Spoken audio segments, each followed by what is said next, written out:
friends, now let us read this question number 9. P Limited granted option for 8,000 equity shares of nominal value of rupees 10 on 1st October 2010 at rupees 80 when the market price was 170. The vesting period is 4.5 years. 4,000 unvested options lapsed on 7th December 2012. 3,000 options were exercised on 30th September 2015 and 1,000 wasted option lapsed at the end of the exercise period. Past journal entries for the above transactions. Okay. अब friends इस वाले question में when you will सी तो I believe 8,000 equity shares के options हम दे रहे हैं. That is on 1st October 2010, right? हाँ, तो इस वाले क्वेश्चन में 1st October 2010 आपका ग्रैंड डेट हो गया. 4.5 years का आपका वेस्टिंग पीरियड हो गया. मार्केट प्राइस थी 170 और एक्साइज प्राइस थी 80. 8,000 इक्विटी शेयर्स पहले आपने ऑप्शन ग्रांट करा है और 4,000 unvested options lapsed on 7 December 2012. अब ये 4,000 ऑप्शन लैप्स्ड होगा, इसका मतलब क्या हुआ?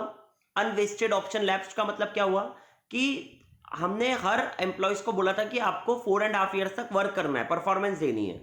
बट कुछ एम्प्लॉयज ऐसा हो सकता है कि 4,000 जो एम्प्लॉयज को भी जिसको भी हमने दिए थे उन्होंने वो परफॉर्मेंस पूरी नहीं करी और वो बीच में से छोड़ करके चले गए या whatever that reason is, वो 7 December को लैप्स हो गए.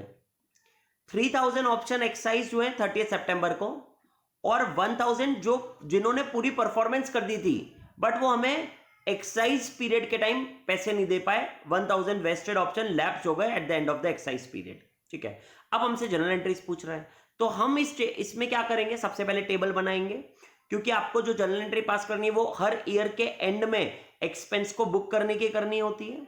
तो इसमें तो 4.5 years का हमें करना है.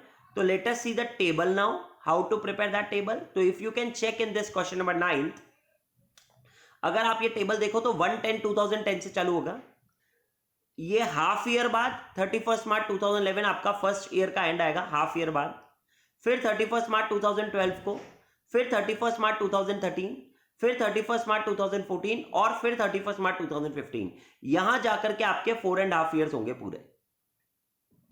हाफ 1 2 3 4. और उसके बाद क्वेश्चन में दिया है कि 39/2015 को 3,000 ऑप्शन एक्सरसाइज हो गए और क्वेश्चन में दिया था कि 1/12/2012 को, वो 7/12 की जगह आप उसको 1/12 करना. 1/12/2012 को 4,000 ऑप्शन लैप्स हो गए. यहां से हमने स्टार्ट किया है जिसकी मार्केट प्राइस 170 है और एक्सरसाइज प्राइस 80 है. तो अब जब ऐसा आपने पूरा टेबल बना लिया तो आपको एक तो यहां पर 2 एंट्रीज पास करनी है, यहां पर 2 एंट्रीज पास करनी है, यहां पर 2 एंट्रीज पास करनी है, यहां पर भी 2 एंट्रीज पास करनी है, यहां पर भी 2 एंट्रीज पास करनी है. तो ये आपकी 10 एंट्रीज तो ये हो गई और ये 10 एंट्रीज के बाद 39/2015 को जब एक्सरसाइज करा तो 11 एंट्री और 12th एंट्री जो ये ऑप्शन लैप्स हो गया उसकी. तो टोटल मिलाकर के 12 एंट्रीज करनी है हमको इस क्वेश्चन में. तो अब सबसे पहले जो यहां पर 2 एंट्रीज करनी है वो कौन कौन सी? ये सारी पांचों टाइम पर आपको एंट्रीज जो करनी है वो एक्सपेंस बुक करने की और एक्सपेंस को पीएनएल में ट्रांसफर करने की है. एक्सपेंस बुक करने की एंट्री आपको पता है, employee compensation expense account debit to employee stock option outstanding account. But वो अमाउंट कितना आएगा तो वो कैलकुलेशन करेंगे. तो उसके लिए पहले हम बनाएंगे working note number 1, expense to be charge का. अब ये एक्सपेंस आप कैसे कैलकुलेट कर रहे हो? तो देखो 31 March 2011 की अगर मैं बात करूं तो 8,000 ऑप्शन ये एक्सपेक्टेड थे मुझे, इनटू 170 - 80 ऑप्शन का value divide by vesting period 4.5 years. मगर ये मेरा हाफ ईयर बाद ही आ रहा है क्योंकि 110 से मैंने स्टार्ट किया था तो मल्टीप्लाइड बाय 0.5 ही करना पड़ेगा. माइनस नील कर दूंगा मैं क्योंकि ये फर्स्ट ईयर ही. तो when I will solve this I am getting the amount of 80,000. ये फर्स्ट ईयर का एक्सपेंस हो गया. सेकेंड ईयर जब मैं पहुंचा 31 March 2012 को, तब भी मेरे एक्सपेक्टेड ऑप्शन तो 8,000 ही थे, तब भी मेरा अमाउंट 90 रुपीज ही था और divide by 4.5 years multiplied by 1.5 minus जो मैंने प्रीवियसली रिकॉग्नाइज कर रखा है ₹80 का. तो वो मैं माइनस कर दूंगा, तो I am getting the amount of 1,60,000। Yes, अब सेकेंड ईयर भी जब हमने निकाला तो 1,60,000 आ गया। अब हम जब थर्ड ईयर पर आए तो I believe in between this period 1 दिसंबर 2012 को 4,000 ऑप्शंस आपके अनवेस्टेड ऑप्शन आपके लैप्स हो गए थे, तो यानी एक्सपेक्टेड ऑप्शंस अब 8,000 की जगह कितने हो गए, 4,000 ही रह गए। मल्टीप्लाइड बाय 90 ऑप्शन का वैल्यू डिवाइड बाय 4.5 ईयर्स, और अब हमारे ईयर्स जो लैप्स हुए वो 2.5 आ गए, माइनस आपने अभी तक कितना एक्सपेंस रिकॉग्नाइज कर रखा है, 2,40,000 का। तो when you will solve this, आपका जो आंसर आएगा वो नेगेटिव में आ गया 40,000 का। Your answer is in negative, that is ₹40,000। तो आई बिलीव जो हम पहले 12 एंट्रीज सोच रहे थे, अब वो 12 नहीं होगी एंट्रीज। जो एंट्रीज पहले हमने 12 एंट्री सोची थी, अब वो 12 नहीं होगी, क्योंकि यहां पर 2 की जगह सिर्फ एक ही एंट्री करनी है हमें, ईसो टू जनरल रिजर्व, क्योंकि नेगेटिव में आ गया ना एक्सपेंस। जब भी एक्सपेंस नेगेटिव में आ जाता है तो हम यही एंट्री पास करते हैं, या जब भी ऑप्शन आपका एंड में वेस्टेड ऑप्शंस लैप्स हो जाता है तब भी आप ये एंट्री करते हो। तो आई बिलीव 2 एंट्री 4 और एक इसकी entry 5।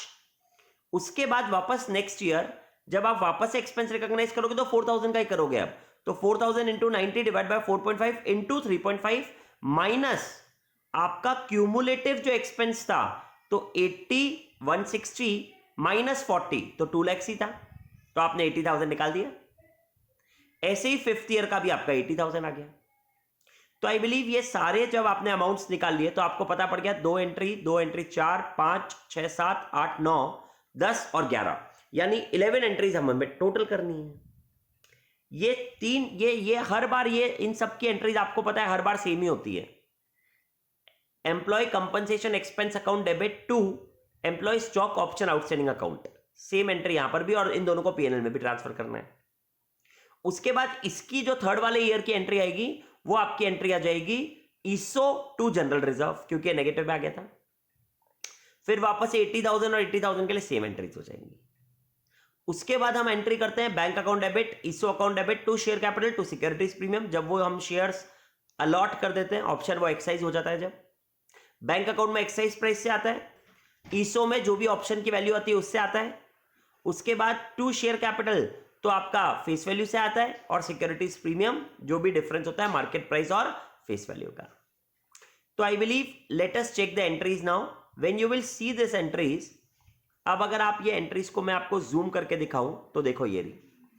When you will check this entry, तो पहले ईयर फर्स्ट ईयर आपकी जो एंट्री हुई वो एम्प्लॉय कंपनसेशन एक्सपेंस टू ईसो हो गई, और उसका अमाउंट भी ये रहा आपके सामने 80,000, और साथ में PNL to employee compensation expense 80,000 ये मैंने सिर्फ ऐसे लिख दी 2 एंट्रीज फर्स्ट ईयर की।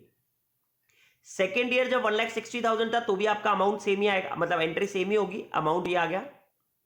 थर्ड ईयर में आपकी entry ESO to general reserve जो मैंने आपको बताई। फोर्थ ईयर में same entry employee compensation expense to ESO और PNL to employee compensation expense, और फिफ्थ ईयर में भी सेम ये दोनों एंट्रीज हो गई। देन लास्ट में जब 30th 9 को उन्होंने ऑप्शन को एक्सरसाइज करा, तब हम एंट्री पास कर रहे हैं bank ESO to share capital to securities premium. अब आप इस एंट्री को चेक करोगे तो बैंक अकाउंट में 30,000 into 80 rupees excise price, sorry 3,000 not 30,000, 3,000 shares है ना, क्योंकि एक्साइज करने वाले, तो 3,000 इंटू 80 वो आ गया अमाउंट। फिर ईसो में 3,000 इंटू 90, क्योंकि 90 रुपीज का ऑप्शन का वैल्यू था वो पूरा आ गया, और 3,000 इंटू 10 आपका शेयर कैपिटल और सिक्योरिटीज प्रीमियम में इतना आ गया। अब जो 1,000 ऑप्शंस का आपने एक्सपेंस रिकॉग्नाइज कर लिया था, बट वो तो ऑप्शंस का एक्सपेंस होना ही नहीं चाहिए, वो तो लैप्स हो गए आपके 1,000 एक्सपेंस। तो 1,000 इंटू 90, क्योंकि 90 का एक्सपेंस था ना एक ऑप्शन का, तो वो हम जनरल रिजर्व में ट्रांसफर कर देंगे, and the entry will be ESO account debit to general reserve. तो this is how you have completed your question number 9th।